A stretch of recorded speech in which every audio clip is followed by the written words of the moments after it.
Hello folks, in this video, as you enjoy me flying in the Harrier from DC Designs in the Varjo Aero, I'm going to give you, not 5, but 10 reasons why the Varjo Aero is better than the Pimax Crystal.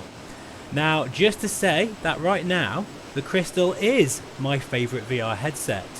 However, that doesn't mean the Varjo Aero has been pushed aside. Far from it, guys. I still absolutely love it. And here's the 10 top reasons why it's actually better than the Pimax Crystal.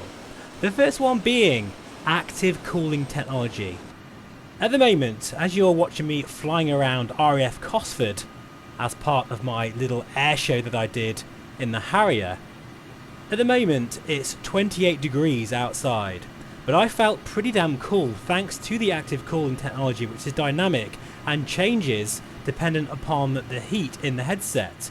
Not only that, it stops the lenses from fogging up. That's a big deal in my opinion and a great feature of the Aero.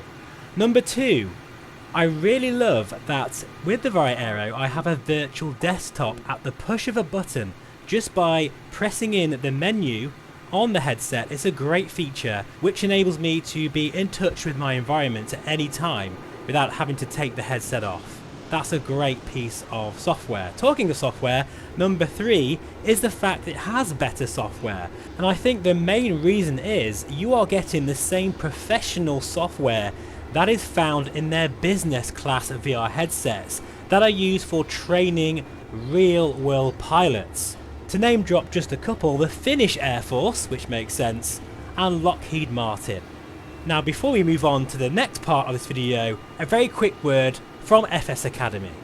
FS Academy really does take your flight sim knowledge to the next level. In fact, you'll be greeted by a real world pilot and instructor which will guide you through a series of different training exercises, from a GA pilot all the way up to being a full airline captain. In these tutorials, you'll get real bespoke sort of instructions, and it will really feel like the pilot is right there beside you. You'll be surprised how much knowledge you'll pick up, even if you're a seasoned veteran like me, or if you're just starting out. There is definitely a training package for you. I'll have links in the description below where you can find FS Academy, and I highly recommend that you give it a go, and it's why they are sponsoring this video. Okay, so welcome back. Number 4 is, of course, the comfort, and its lightweight construction with its dual strap system means it is all day comfortable. If you put it on correctly, there is hardly any weight. In fact, there's no weight on your nose and your face at all. It almost floats above your face, which makes it very, very enjoyable indeed to use for many hours, even on a day like today when I'm throwing myself around the DOF Reality H2 in the hottest day of the year. Number 5 has to be the build quality, and that's an easy win for the Varjo Aero compared to probably any other headset other than perhaps the Apple Vision Pro, which is going to be in a similar sort of vein. Just the materials used, which has a lot of metal, aluminium and very high grade plastic, it's just absolutely top notch, and if that is important to you, the Varjo Aero is without question the best built headset I've ever come across, without a doubt.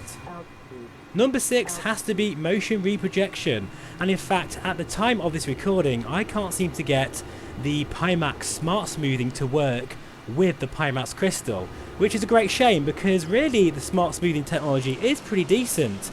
However, I think the Varjo base motion prediction algorithms produce less artifacts and in general is very, very good now, right up there with the best that is meta with the asynchronous time warp 2.0 algorithms and software. So number 7 has to be, well, performance. In general, the Varjo Aero has much better performance, even when making sure that each headset is at the same resolution value. I'm always about 5 to 7 frames per second more in Microsoft Flight Simulator and in DCS as well. I think that again is down to the fact that Varjo based software runs very much on your GPU. Now the big one for me, this is probably the biggest steal of all. Of course, the Pimax Crystal, you need batteries to run it even in PC VR mode.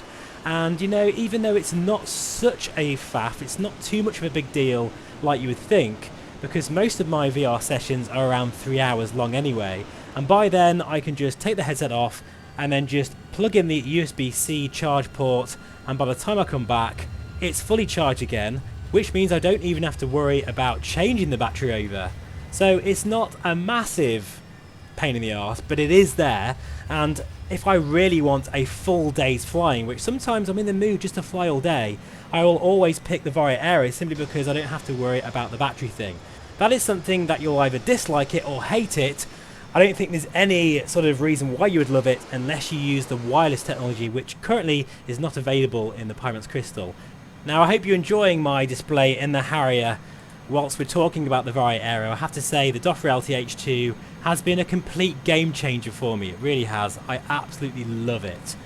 Now for number 9, it's probably a contentious one, but it has to be said that the Varjo Aero has better tracking simply because it uses outside-in tracking with base stations. It does mean more money, but if tracking is really important to you, there's no other way than to use base stations.